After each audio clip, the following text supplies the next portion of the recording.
नमस्कार और स्वागत है आपका अपने YouTube channel study with news में। और जैसा कि आप देख रहे हैं, आज हम ज्योग्राफी को पढ़ेंगे और उसमें जो हमारा टॉपिक है वो है वाष्पन और आर्द्रता। ठीक है, देखिए वाष्पन आप जानते हैं, हम लोगों ने अपने छोटी छोटी कक्षाओं में पढ़ा था कि जब हम पानी को गर्म करते हैं, है ना, जब हम पानी को करने के लिए बिठाते हैं तो उसमें से गैस निकलता है। ठीक है, उसे ही हम वाष्प कहते हैं, उस प्रक्रिया को वाष्पन कहते हैं। ठीक है, और अब ये कह सकते हैं आर्द्रता क्या होता है, तो नमी। ठंड के दिनों में आप देखते हुए जो हम कपड़े धोते हैं उसे सूखने में काफ़ी दिन लगता है ना, एक दिन से ज़्यादा का टाइम लगता है। वही गर्मी के दिनों में कुछ ही घंटों में हमारी मोटी मोटी चादरें कंबल ये सभी सूख जाते हैं। तो ये आर्द्रता हुआ। वाष्पन का ठीक उल्टा आप कर सकते हैं, संघनन होता है। मतलब कि पानी जब वाष्प बन के उड़ जाता है तो वो आपका वाष्पन हो गया, और वो वाष्पन आपको फिर से अगर पानी दे दे तो हम उसे संघनन कहेंगे। लेकिन इन दोनों के बीच में काफी सारी प्रक्रिया होती है, इसे हम डिटेल्स चलिए जानते हैं।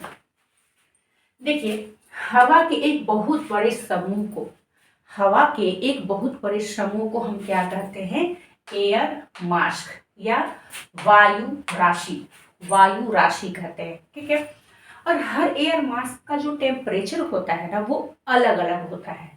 ठीक है, और आप जानते हैं कि भारी चीज जो होता है वो हमेशा नीचे रहती है, तो एयर मास जो होता है अगर वो भारी हुई तो वो नीचे रहेगा, हल्की एयर मास ऊपर रहता है।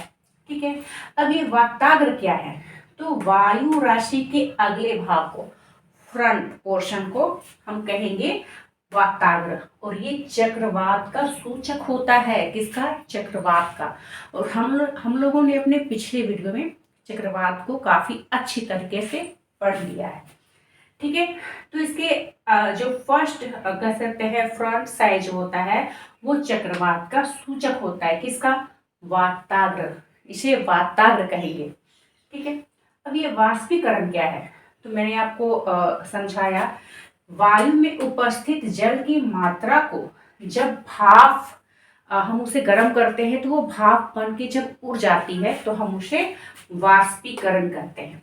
ठीक है, अब क्या होता है ना, जैसे कि हम अभी है, ठीक है, तो जनरली नॉर्मली 5% कर सकते हैं, वाष्पीकरण रहता ही है।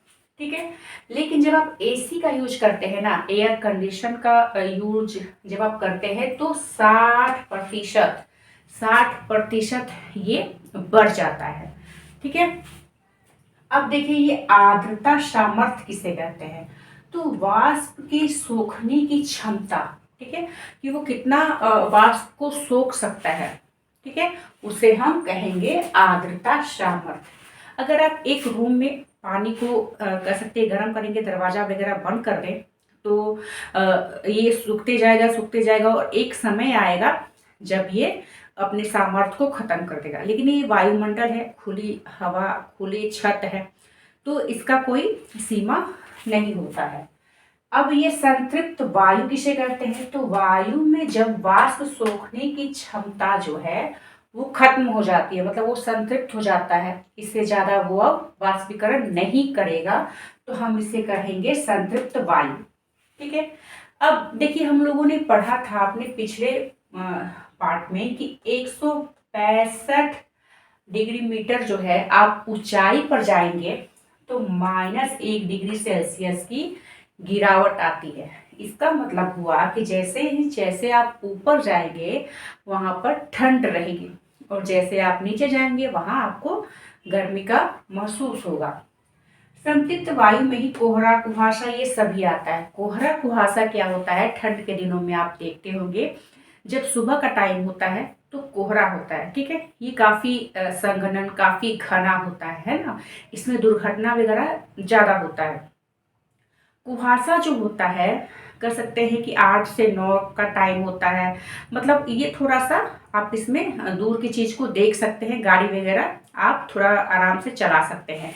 तो खतरनाक दोनों में से कौन सा हुआ, कोहरा जो है वो ज्यादा खतरनाक होता है। ठीक है, अब देखिए ये संघनन किसे कहेंगे, तो किसी चीज को ठंडा करेंगे, किसी चीज को, या फिर आप कह सकते हैं कोई गर्म चीज को आप जब ठंडा करेंगे तो इसे हम संघनन कहते हैं।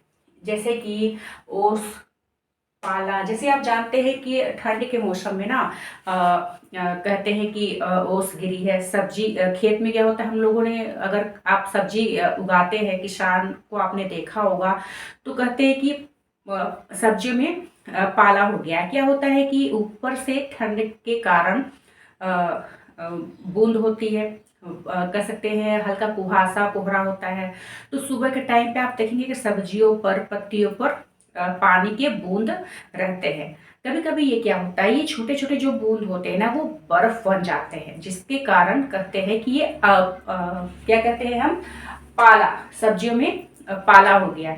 इससे सब्जी क्या होता है, जो फसल जो होती है वो खराब हो जाती है, नुकसान इनका हो जाता है। तो किसान क्या करते हैं ना, वो अपने पूरे खेत में पानी को भर देते हैं, क्योंकि जो ओस होती है, छोटी छोटी पानी की जो बूंद होते हैं, वो तो तुरंत बर्फ बन जाता है, लेकिन अब पूरे खेत को बर्फ बनने में काफी समय लगता है। तो इससे जो फसल सब्जी जो होता है वो बच जाता है। तो संघनन का उदाहरण है ओस, पाला। बर्फ का गिरना भी आपका हो गया एग्जाम्पल संघनन का। अब देखिए, वाष्पीकरण का उदाहरण है बादल का बनना। क्योंकि जब आप कर सकते हैं कि अगर, अच्छा मान लीजिए समुद्र है, ठीक है, गर्मी का मौसम है, समुद्र का पानी गर्म होकर ऊपर जाता है, तो इस प्रक्रिया को वाष्पीकरण कहते हैं और बादल बनता है, ठीक है।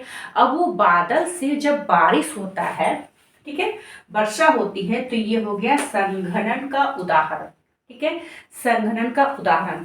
तो कह सकते हैं कि पृथ्वी पर जो पानी है ना, वो कम या ज्यादा नहीं है, बल्कि ये चलते रहता है, ठीक है, ये साइकिल जो है वो चलती रहती है। पानी का वाष्प बनना, फिर बादल बनना, फिर एक समय में आकर बादल का बारिश के रूप में फिर से पानी को वापस कर देना। तो ये साइकिल हमेशा चलती रहती है। तो इस तरह से हमने आज जाना वाष्पन और आर्द्रता को, ठीक है। तो आई होप आपको ये छोटे छोटे पार्ट समझ में आए होंगे। नेक्स्ट वीडियो में हम इसे और पढ़ेंगे, तब तक के लिए धन्यवाद।